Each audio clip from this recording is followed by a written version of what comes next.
let's take a look at some useful words and phrases that might come in handy when you're at the airport. So the first word obviously is the airport, in Spanish, el aeropuerto. And some questions connected with this word might be, ¿Cómo llegar al aeropuerto? So how to get to the airport. Or, ¿Dónde está el aeropuerto? Where is the airport? And obviously then the responses to that would be someone giving you directions to the airport.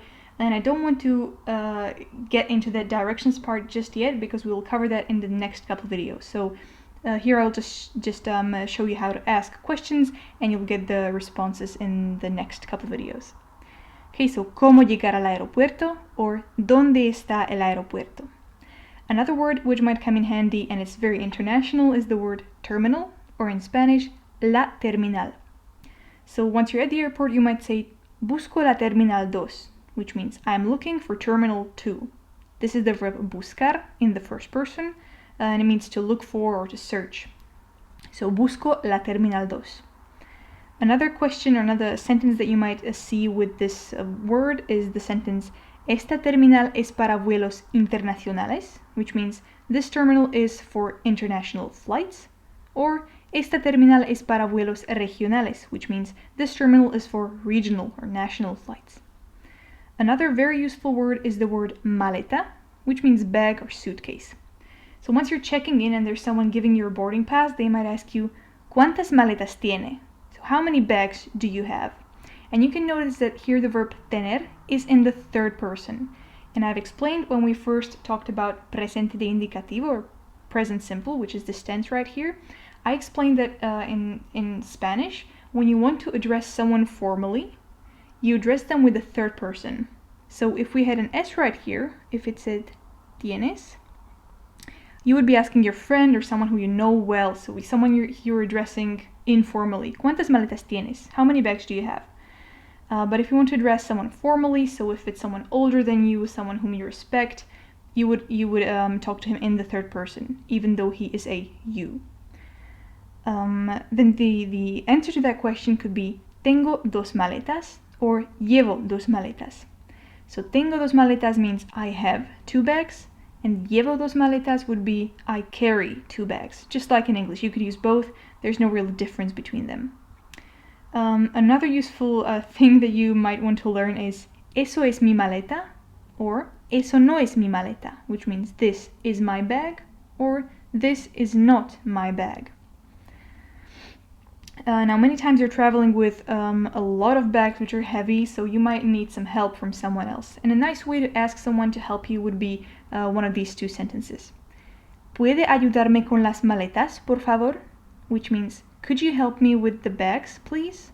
Or just the very same way, but with different phrasing is, Perdón, ¿me puede ayudar con las maletas? So that's, pardon me or sorry, could you help me with my bags? This is just a very nice, polite way to ask someone for something. Try to remember this one because it will come in handy not only at the airport but generally. So another word that is very similar to maleta would be el equipaje, which means luggage. So when you say la maleta, you're referring to one single piece of luggage. When you say equipaje, you're referring to the whole set of maletas, or the entire luggage that you have with you.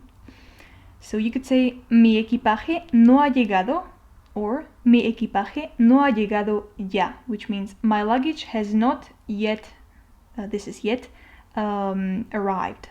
Okay, so you could just say my luggage has not arrived, or my luggage has not arrived yet. So ya means yet. And this right here is a tense that we have not covered previously, but we will in the near future. It is basically the same as present perfect in English. So it has not arrived yet. No ha llegado.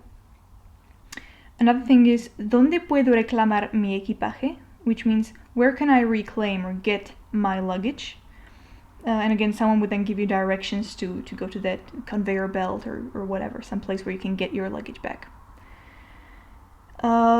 Important word, again, is el billete or el tiquete de avión, which means flight ticket. And both of them mean the same. Tiquete de avión is precisely flight ticket, and billete can be a more universal word for any sort of ticket. So you could ask, or someone might ask you, ¿Tiene el billete? So do you have the ticket? Again, we can see that this is when you want to address someone formally. So this is using the third person, even though when you're talking to a you. So if you're asking your friend or your parents, it would be ¿Tienes el billete? But when, for example, there's some of the staff members of the airport asking you ¿Tiene el billete?, they would probably ask you using this form of the verb. You could also ask ¿Cuánto cuesta un billete para ese vuelo? So how much does the ticket cost for this flight? And another very useful phrase is billete de ida y vuelta, which basically means a return ticket. So in English you have this nice, very short way of saying it, return ticket. And in Spanish it says billete de ida, so a ticket kind of to go, y vuelta, of return. This together means return ticket. Let's move on to another word which you probably already know. It's the word el avión, which means plane. So you could ask, ¿Cuándo sale el avión? Which means, when does the plane depart, or when does the plane take off? This is from the verb salir, and it's the third form of that verb. Another useful word would be el vuelo, which means flight. And you could ask, ¿Cuál es el número de nuestro vuelo? Which means, what is the number of our flight? So nuestro is a pronoun and it means our. You could also ask, ¿Cuánto tiempo dura el vuelo? Or simply, ¿Cuánto dura el vuelo? Which means, how much time does the flight take? Here you can see the verb durar, which we talked about in the previous video, which means to take time or to last. So here you can also see it used in a useful sentence. The next question could be, ¿Cuándo sale el próximo vuelo para Argentina? So when does the next flight to Argentina take off? Próximo means next. And also one more thing that I want to point out are these two words, cuánto and cuándo. They're not the same things. Even though they look very similar, the only difference is this letter right here. They mean two different things. So cuánto is asking about the quantity of something. Cuánto tiempo, cuántos amigos, cuántas casas. So we want to know how many or how much of something there is. While cuándo means when. So how much and when. When does the next flight to Argentina take off? Okay, that's the difference. Don't confuse these two. And the last question I have in connection with el vuelo is, ¿Es un vuelo directo? So is it or is this a direct flight? The answer could be sí, es directo, or no, es indirecto. No, it's indirect, just like in English. Another useful word would be el asiento, which means a seat. You could ask, ¿Cuál es tu número de asiento? What is the number of your seat? Or when you're picking out your where you want to sit, you might say, Prefiero un asiento de ventana, which means I prefer a seat by the window. Or Prefiero un asiento de pasillo. I prefer the seat by the corridor. Okay, so prefiero is the first person of the verb preferir, which means to prefer, and it is slightly irregular, as you can see. We have this I added right here. So preferir, prefiero, prefieres, prefiere, etc., etc. And this is a very useful phrase when you get into the airport, or into the airplane actually, and you find that someone is sitting at your seat. You might say, disculpe, ese es mi asiento. So disculpe is I'm sorry or excuse me, this is my seat. Now the last three words are la aduana, which means customs office. That's the place where you go, for example, when you come back from abroad and you buy there some things that have to be taxed. So that's the place where you go. So you could ask, ¿Dónde está la aduana? Where is the customs office? Another word would be aterrizar, which is a verb and it means to land. So a plane lands. ¿Cuándo vamos a aterrizar? When are we going to land?